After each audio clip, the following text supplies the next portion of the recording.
Hi student of class 7th। आज हम हिंदी का चैप्टर पढ़ेंगे मिठाई वाला। मिठाई वाले की इसमें कहानी है बहुत अच्छी, तो वो हम पढ़ेंगे। तो स्टार्ट करते हैं।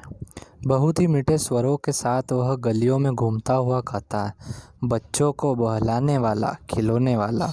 इस अधूरे वाक्य को वह ऐसे विचित्र किंतु मादक मधुर ढंग से गाकर खाता है कि सुनने वाला एक बार अस्थिर हो उठते हैं। उसके स्नेहाभिषिक्त कंठ से फूटा हुआ गान सुनकर निकट के मकानों में हलचल मच जाती है। छोटे छोटे बच्चों को अपनी गोद में लिए युवतियाँ चीखों को उठाकर छज्जे पर नीचे झांकने लगती है।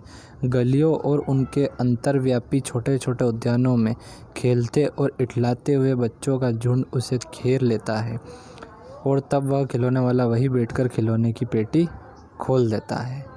तो जो ये खिलौने वाला होता है, ये इसकी जो आवाज़ होती है इतनी मधुर होती है कि सारे बच्चे और उनके माता पिता बाहर आके उसे देखने लगते हैं, और वो अपनी पेटी खिलौनों की खोलता है और सभी बच्चों को खिलौने बताता है। तो ये इस पंक्ति में हमें लिखा, बच्चे खिलौने देखकर पुलकित हो उठते हैं। वे पैसे लाकर खिलौने का मोल भाव करने लगते हैं। पूछते, इचक्का दाम क्या है? ओल इचक्का। मतलब कि जैसे बच्चे होते हैं ना, तोतले बोलते इचका दाम क्या है, जैसे तोतले बच्चे बोलते हैं ना छोटे छोटे, वो इस वजह से इसमें से लिखा है इचका दाम क्या है। खिलौने वाले बच्चे को देखते और उनकी नन्ही नन्ही उंगलियों से पैसे ले लेता और बच्चों की इच्छा अनुसार उन्हें खिलौने दे देता। खिलौने लेकर फिर बच्चे उछलने कूदने लगते, और तब फिर खिलौने वाला उसी प्रकार गाकर कहता, बच्चों को बहलाने वाला, खिलौने वाला। सागर की हिलोर की भांति उसका यह मादक गान गली भर के मकानों में इस ओर से उस ओर तक लहराता हुआ पहुंचता और खिलौने वाला आगे बढ़ जाता। तो इसी प्रकार वह सभी को खिलौने देता, बेचता और आगे निकल जाता। राय विजय बहादुर के बच्चे भी एक दिन खिलौने लेकर घर आए। वे दो बच्चे थे, चुन्नू और मुन्नू। राय विजय बहादुर को ये उसके जो बच्चे हैं वो खिलौने खरीद कर उससे और घर पहुंचते हैं, जिनका नाम है चुन्नू मुन्नू। चुन्नू मुन्नू जब खिलौनों से ले आया तो बोला, मेला घोड़ा कैसा चुंदल है, मतलब मेरा घोड़ा कैसा सुंदर है। मुन्नू बोला, ओल देखो मेला कैसा चुंदल है, तो बोलता, देखो मेरा भी कितना सुंदर है। दोनों अपने हाथी घोड़े लेकर घर भर में उछलने लगे। इस बच्चों की माँ रोहिणी कुछ देर तक, उन बच्चों की जो माँ है उसका नाम है रोहिणी, कुछ देर तक खड़े खड़े उनका खेल निरखती रही। अंत में दोनों बच्चों को बुलाकर उसने पूछा, अरे ओ चुन्नू मुन्नू, ये खिलौने तुमने कितने में लिए हैं? मुन्नू बोला, 2 पैसे में, मतलब 2 पैसे में खिलौने वाले दे गए हैं। उन्होंने कितने में दिए खिलौने? 2 पैसे में। रोहिणी सोचने लगी, इतने सस्ते कैसे दे गया ये खिलौने, मतलब इतना सस्ता कैसे दे दिया उसने? खिलौने तो बहुत महंगे आते हैं, कैसे दे गया यह तो वही जाने, लेकिन दे तो गया ही है, इतना तो निश्चित है। एक जरा सी बात ठहरी, रोहिणी अपने काम में लग गई। फिर वही सोच के अपने काम में लग जाती है, अपने काम में लग गई। फिर कभी उसे इस पर विचार करने की आवश्यकता भी भला क्यों पड़ती? उसको इस चीज़ में मतलब सोचने की क्या होता है, क्योंकि सस्ते में ही मिला है तो क्या सोचना उसमें। तो वो ऐसा सोच के और दूसरी अपना काम करने लगती। 6 महीने बाद, उसके 6 महीने बाद नगर भर में 2-4 दिनों में एक मुरली वाले के आने का समाचार फैल गया। मतलब अब मुरली वाला आता है। लोग कहने लगे, भाई वाह, मुरली बजाने में वह एक ही उस्ताद है। मुरली बजाकर गाना सुनाकर वह मुरली बेचता भी है, सो भी 2-2 पैसे में। भला इसमें उसे क्या मिलता होगा? मेहनत भी तो ना आती। वो देखो, मुरली बजाता भी है और 2-2 पैसे में वो मुरली बेच भी देता है। एक व्यक्ति ने पूछा, कैसा है वह मुरली वाला? मैंने तो उसे देखा ही नहीं। उत्तर मिला, उम्र तो उसकी अभी अधिक न होगी, यही 30-32 साल का होगा। दुबला पतला गोरा युवक है, बीकानेरी रंगीन साफा बांधता है। तो जो मुरली वाले के बारे में कोई पूछता है कि कैसा है मुरली वाला, तो किसी ने बताया कि वो 30-32 साल का गोरा सा दिखने वाला है, दुबला पतला, जो बीकानेरी, मतलब जैसे राजस्थानी में साफा बांधते हैं ना, वैसा वो साफा बांधता है। तो वो कहते, वही तो नहीं जो पहले खिलौने बेचा करता था? तो लोग कहते, कहिए वही तो नहीं जो पहले खिलौने बेचता था? क्या वह पहले खिलौने भी बेचता करता था? हाँ। तो कहते हैं कि हाँ, जो आकार प्रकार तुमने बतलाया उसी प्रकार का वह भी था, तो वही होगा। तो उसने बोला कि हाँ, जैसा वो भी इतना अच्छा इंसान था तो ये भी शायद वही होगा। पर भाई है वह उस्ताद, मतलब वो मुरली बजाने में क्या है, उस्ताद है। प्रतिदिन इसी प्रकार की मुरली की चर्चा होती, प्रतिदिन नगर की प्रत्येक गली में उसका मादक मृदुला स्वर सुनाई पड़ता। बच्चों को बहलाने वाला मुरली वाला। रोहिणी ने भी मुरली वाले का यह स्वर सुनना, तुरंत ही उसे खिलौने वाले का स्मरण हो आया। तो उसने जब मुरली वाले के बारे में सुना तो उसको स्मरण आया कि ये तो खिलौने वाला जैसा है। उसने मन ही मन में खिलौने वाले भी इसी तरह गा गा कर खिलौने बेचा करता था। रोहिणी उठकर अपने पति विजय बाबू के पास गई। जरा उस मुरली वाले को बुलाओ तो चुन्नू मुन्नू के लिए ले लूँ। क्या पता यह फिर इधर आए न आए। वे भी जान पड़ता है पार्क में खेलने निकल गए हैं। विजय बाबू एक समाचार पत्र पढ़ रहे थे। उसी तरह उसे लिए हुए वे दरवाजे पर आकर मुरली वाले से बोले, क्यों भाई, किस तरह देते हो मुरली? तो भैया वो बोलते हैं कि आप किस तरह की देते हो मुरली, मतलब कितने में दोगे? किसी की टोपी गली में गिर पड़ी, किसी का जूता पार्क में ही छूट गया और किसी की सोथनी पजामा भी ढीला होकर लटक आई।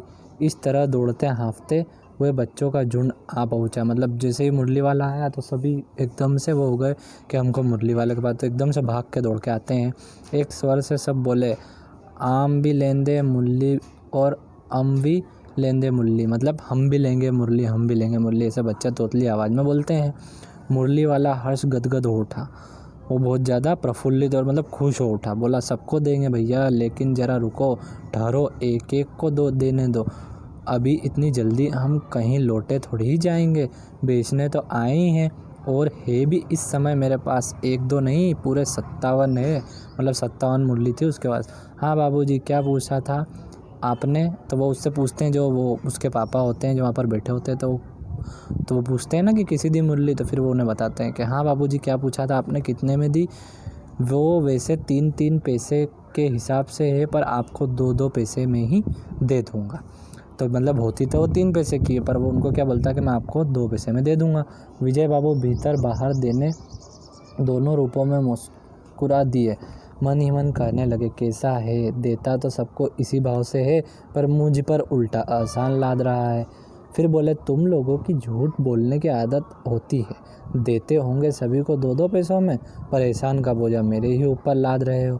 मतलब देते तो आप सभी को 2-2 पैसे में होंगे, पर 3-3 पैसे का बोल के और मुझ पे बोझ लाद रहे हो। मुरली वाला एकदम अप्रवृत्ति हो उठा। बोला, आपको क्या पता बाबूजी कि इनकी असली लागत क्या है? यह तो ग्राहकों का दस्तूर होता है कि दुकानदार चाहे हानि उठाकर चीज़ क्यों ना बेचे, पर ग्राहक यही समझते हैं कि दुकानदार मुझे लूट रहा है। आप भला कहो या को विश्वास करेंगे, लेकिन सच पूछता तो बाबूजी, असली दाम 2 ही पैसे हैं। आप कहीं से 2 पैसे में ये मुरली नहीं पा सकते। मैंने तो पूरी 1000 बनवाई थी, तब मुझे इस भाव पता पड़ा। विजय बाबू बोले, अच्छा, मुझे ज़्यादा वक्त नहीं, जल्दी से 2 ठो निकाल दो, तो 2 मुरली दे दो। 2 मुरली लेकर विजय बाबू फिर मकान के भीतर पहुंच गए। मुरली वाला देर तक उन बच्चों के झुंड में मुरलियाँ बेचता रहा। उसके बाद कई रंग की मुरली थी, बच्चों को रंग पसंद करते, मुरली वाले उसी रंग की मुरली निकाल देते। जो बच्चों को पसंद आती मुरली, वो मुरली वाला निकाल के उन्हें मुरली दे देता। यह बड़ी अच्छी मुरली है, तुम यही ले लो बाबू। राजा बाबू, तुम्हारे लायक तो बस यही है। हाँ भैया, तुमको वही देंगे, ये लो, तुमको पैसे न चाहिए। ऐसे ऐसे करके वो सबको मुरली देता। ले आए पैसे, अच्छा ये लो, तुम्हारे लिए मैंने पहले से ही यह निकाल रखी थी। तुमको पैसे नहीं मिले, तुमने अम्मा से ठीक तरह मांगे न होंगे। धोती पकड़कर पैरों पे लिपटकर अम्मा से पैसे। तो एक बच्चा रहता है भैया, उसके पास वो मुरली ले लेता है, तो वो उसका बोलता है इसके पैसे, तो वो अपनी अम्मा से पैसे मांगने जाता है। बाबू, हाँ फिर जाओ, आपकी बार मिल जाएंगे। दुअन्नी है तो क्या हुआ, ये लो पैसे वापस लो।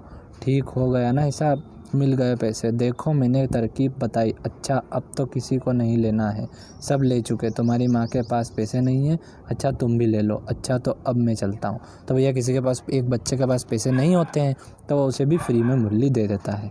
इस तरह मुरली वाला फिर आगे बढ़ जाता है।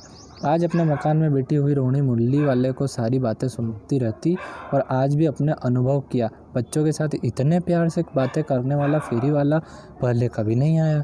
फिर वह सौदा भी कैसा सस्ता बेचता है, मतलब वो कितना सस्ते में मुरली देता है और है भी कितना अच्छा। भला आदमी जान पड़ता है। समय की बात है, जो बेचारा इस तरह मारा मारा फिरता है, पेट जो न कराए सो थोड़ा।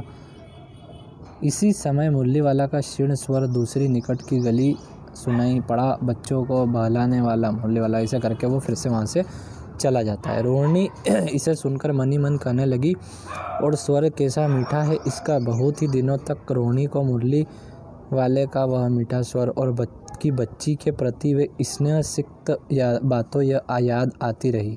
महीने के महीने आए और चले गए, फिर मुरली वाला ना आया। फिर देखो ऐसे ही करके मुरली वाला आता रहा और मीठी मीठी बातों से मुरली बेचता रहा। फिर उसके बाद में कुछ समय बाद मुरली वाला आना बंद कर दिया। धीरे धीरे उसकी स्मृति भी क्षीण हो गई, तो लोग उसे धीरे धीरे भूल गए। फिर क्या होता, 8 महीने बाद सर्दी के दिन थे। रोहिणी स्नान करने मकान की छत पर चढ़कर अनुलंबित केश राशि सूख रही थी। इस समय नीचे की गली में सुनाई पड़ा, बच्चों को बहलाने वाला मिठाई वाला आया। अब कौन आया? मिठाई वाला। मिठाई वालों का देखो, ये मिठाई वालों का स्वर उसके लिए परिचित था। झट से रोहिणी नीचे उतर आई। उस समय उसके पति मकान में नहीं थे, वहाँ उनकी वृद्ध दादी थी। रोहिणी उनके निकट आकर बोली, दादी चुन्नू मुन्नू के लिए मिठाई लेनी है, जरा कमरे में चलकर ठहराओ। मैं उधर कैसे जाऊं? कोई आता न हो, जरा हटकर मैं भी चेक की ओट में बैठी रहूंगी। दादी उठकर कमरे में आकर बोली, ए मिठाई वाले इधर आना। तो वो मिठाई वाले को दादी जी बुलाती है।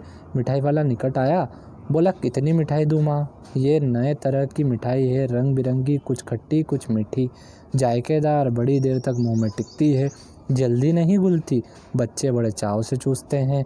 इस गुणों के सिवा ये खांसी भी दूर करती है। कितनी दूँ? चपटी, गोल, पहलदार गोलियों दें, पैसों की 16 देती है। तो भैया ये सब मिट्टी की क्या होती है, उसमें खासियत होती है, और मिट्टी की खासियत बताता है।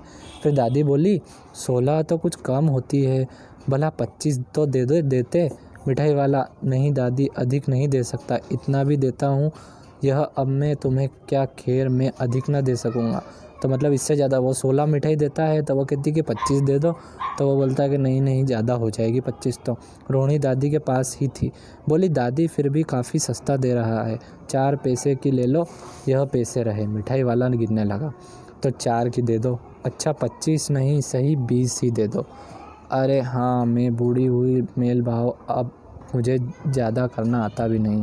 कहते हुए दादी के पोपले मुंह में जरा सी मुस्कुराहट फूट निकली। ये बोलते वो थोड़ी मुस्कुराने लगी। रोहिणी ने दादी से कहा, दादी इससे पूछो तुम इस शहर में और कभी भी आए थे या पहली बार आए हो? क्योंकि जो रोहिणी होती है ना, वो सोचती है कि यही मुरली वाला है और यही जो है वो एक और क्या था, खिलौने वाला है। तो ये वही, उनको ये तीनों आदमी एक ही लगते हैं। तो वो ऐसा शक करती है, तो पूछती है। तो वो उससे पूछते, क्या आप पहली बार आए हो या पहले आ चुके हो? तो रोहिणी चिक की आड़ से ही बोली, पहले आई, मिठाई बेचते हुए आए थे और कोई चीज़ लेकर। तो मिठाई वाला हर्ष, संयश और विस्मयदायी भावों से डूबकर बोला, इससे पहले मुरली लेकर आया था और उससे भी पहले खिलौने लेकर आया था। तो मतलब वो एक ही आदमी था। रोहिणी का अनुमान ठीक निकला। अब तो वह उससे और भी कुछ बातें पूछने के लिए अस्थिर उठी।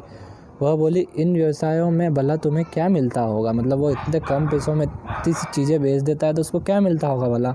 सो कैसे, वह भी बताओ। तो वो बोलता है, वो बोलता है, वह बोला, मिलता भला क्या है, यही खाने भर की मिल जाता है, कहीं कभी नहीं भी मिलता है। वो बोलता है, कभी थोड़ा सा मिल जाता है, कभी वो भी नहीं मिलता, पर हाँ संतोष, धीरज, कभी कभी असीम सुख जरूर मिलता है, और यही मैं चाहता हूँ। तो वो कहता है कि मुझे खुशी तो बहुत मिलती है इन सब चीज़ों से, और यही मैं चाहता हूँ। तो वो पूछती, सो कैसे, वह भी बताओ। अब व्यर्थ उन बातों की क्या चर्चा करूँ, उन्हें आप जाने ही दो। उन बातों को सुनकर आपको दुख ही होगा। जब इतना बताया है तब और भी बता दो, मैं बहुत उत्सुक हूँ, तुम्हारा हर्जा न होगा, मिठाई मैं और भी ले लूँगी। तो वो कहती है कि तुम मुझे बता दो आखिर बात क्या है, मैं और मिठाई ले लूँगी। अतिशय गंभीरता के साथ मिठाई वाले ने कहा, मैं भी अपने नगर का एक प्रतिष्ठित आदमी था, मकान, व्यवसाय, गाड़ी घोड़े, नौकर चाकर सभी कुछ था, स्त्री थी, छोटे छोटे 2 बच्चे भी थे। मेरा वह सोने का संसार था, बाहर संपत्ति का वैभव था, भीतर संसारिक सुख था। स्त्री सुंदरी थी, मेरी प्राण थी। बच्चे ऐसे सुंदर थे जैसे सोने के संजीव खिलौने। उनकी अठखेलियाँ के मारे घर में कोलाहल मचा रहता था। समय की गति, विद्या की लीला, अब कोई नहीं है। दादी प्राण निकाले नहीं निकले, इसलिए अपने उन बच्चों की खोज में निकला हूँ। वे सब अंत में होंगे तो यही कही आखिर कहीं न जन्मे ही होंगे। इस तरह रहता घुल घुल कर मरता, इस तरह सुख संतोष के साथ मरूँगा। इस तरह के जीवन में कभी कभी उन बच्चों की एक झलक सी मिल जाती थी। ऐसा जान पड़ता है जैसे कि इन्हें उछल उछल कर हंस खेल रहे उसी पा हूँ। रोहिणी ने मिठाई वाले को और देखा, उसकी आंखों में आंसू से तर थे। इसी समय चुन्नू मुन्नू आ गए। रोहिणी से लिपट कर उनका आंचल पकड़कर बोले, मम्मी मिठाई मुझसे लो। यह कहकर तत्काल कागज़ की 2 पुड़िया मिठाई से ली और मिठाई वाले ने चुन्नू मुन्नू को दे दी। रोहिणी ने भीतर से पैसे फेंक दिए। मिठाई वाले ने पेटी और उठाई और कहा, अब इस बार ये पैसे न लूँगा। दादी बोली, अरे अरे ना आपने पैसे लिए जा भाई। तब तक आगे फिर सुनाई पड़ा उसी प्रदार मृदक मृदुला स्वर में, बच्चों को बहलाने वाला मिठाई वाला आया। तो इसका ये कहने का मतलब है कि उसके जो वो भी एक धनी व्यक्ति था मिठाई वाला, और उसके भी 2 बच्चे थे, उसकी पत्नी थी, बहुत अच्छा व्यवसाय था उसका, पर अब नहीं रहा कुछ भी, और ना उसके बच्चे रहे ना उसकी पत्नी रही, सब जा चुके हैं। तो वो खिलौने बेचकर बच्चों से कम भाव में उन्हें बेचता था और उनसे उसको बहुत खुशी मिलती थी। इस वजह से वो ये सब चीज़ें किया करता था। तो ये हमारा जो पार्ट था ख़त्म होता है। अब हम हिंदी के अगले पार्ट में मिलेंगे। Thank you.